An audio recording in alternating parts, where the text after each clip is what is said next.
Baghdad کا شہر جہاں علم، حکمت اور روحانیت کا مرکز تھا، یہاں کے دربار میں ایک بادشاہ رہا کرتا تھا جس کا نام محمود تھا۔ محمود ایک طاقتور بادشاہ تھا، لیکن اس کے دل میں اسے ہمیشہ ایک خاص تشویش اور بے چینی محسوس ہوتی تھی۔ ایک رات وہ ایک خواب دیکھتا ہے جو اس کی تقدیر کا فیصلہ کرنے والا ثابت ہوتا ہے۔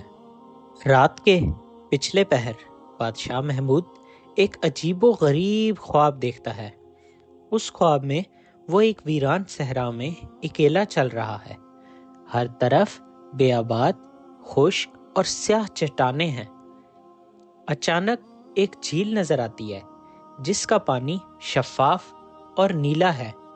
وہ جھیل میں ہے اور پیاس سے اس کے ہونٹ خشک ہو چکے ہیں اور وہ پانی پینے کے لیے آگے بڑھتا ہے، لیکن جیسے ہی اس کا ہاتھ پانی کی سطح کو چھوتا ہے، جھیل کا پانی غصے سے اٹھتا ہے اور اسے غرق کر دیتا ہے۔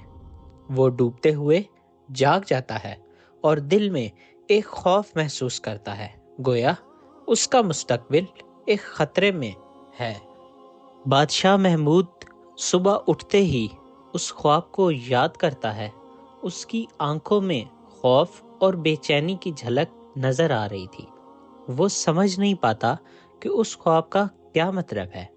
وہ سوچتا ہے کہ کیا یہ خواب صرف ایک ذہنی الجھن ہے یا کوئی اہم پیغام ہے جو اس کی تقدیر سے جڑا ہوا ہے۔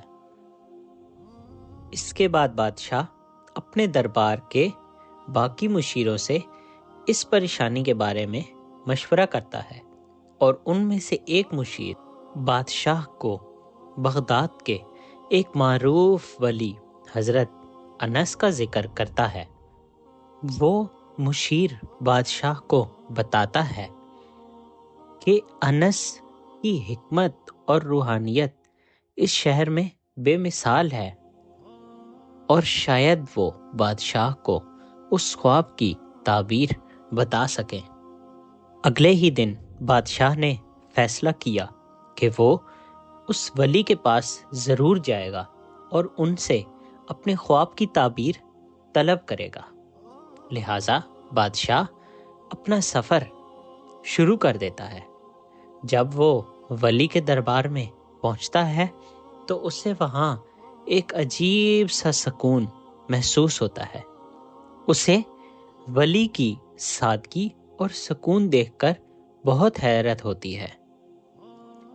ولی ایک کمرے میں بیٹھے تھے اور ان کے چہرے پر سکون کا ایک ایسا عکس تھا جیسے وہ ہر بات کا جواب جانتے ہوں۔ بادشاہ نے ولی کی خدمت میں سلام عرض کیا اور کہا، اے ولی، میں نے ایک خواب دیکھا ہے جس میں میں ایک صحرا میں ہوں اور پھر ایک جھیل تک پہنچتا ہوں۔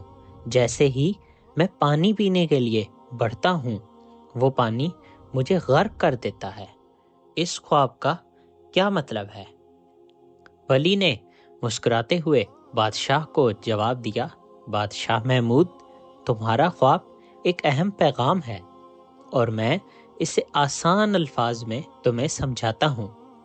دیکھو، صحرا تمہارے دل کی حالت کی نمائندگی کرتا ہے، ایک ایسی حالت جہاں تمہاری زندگی کی روحانیت اور سکون کی کمی ہے۔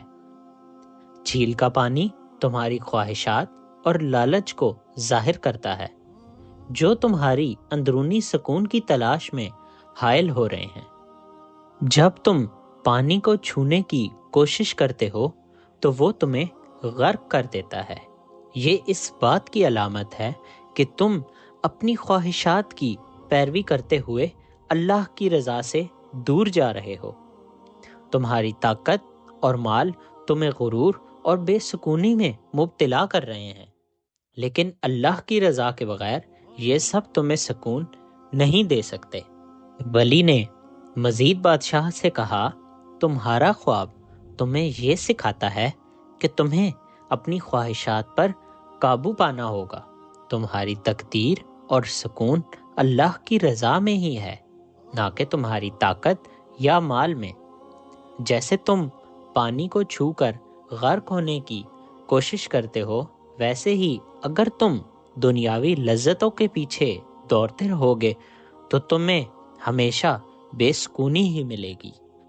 ولی کی باتوں کا بادشاہ محمود پر گہرا اثر ہوا، اور ولی کی باتوں نے بادشاہ کو اندر سے ہلا کر رکھ دیا تھا۔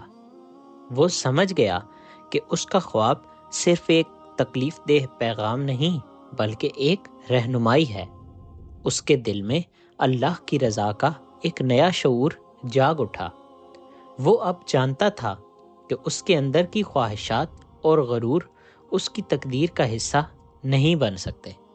بادشاہ محمود نے ولی کی حکمت پر عمل کیا اور اپنی زندگی کو اللہ کی رضا کے مطابق ایسے ڈھال لیا کہ اس نے غرور اور تکبر کو چھوڑ دیا اور سادگی کی طرف اپنا قدم بڑھا لیا۔ اس کا یہ سفر نہ صرف بغداد بلکہ اس کے اندر کی حقیقتوں کا بھی سفر بن گیا۔ بادشاہ کے بدلنے کی وجہ سے اس کے دل میں اللہ کا خوف پیدا ہونے کی وجہ سے اس نے اپنے فیصلوں میں کافی بدلاؤ لایا اور اپنی عوام الناس کی بہتری اور ان کی بھلائی اور ترقی کے لیے دن رات کام کرنے شروع کر دیے، اور اب بغداد کے لوگ بادشاہ سے کافی زیادہ خوش ہیں۔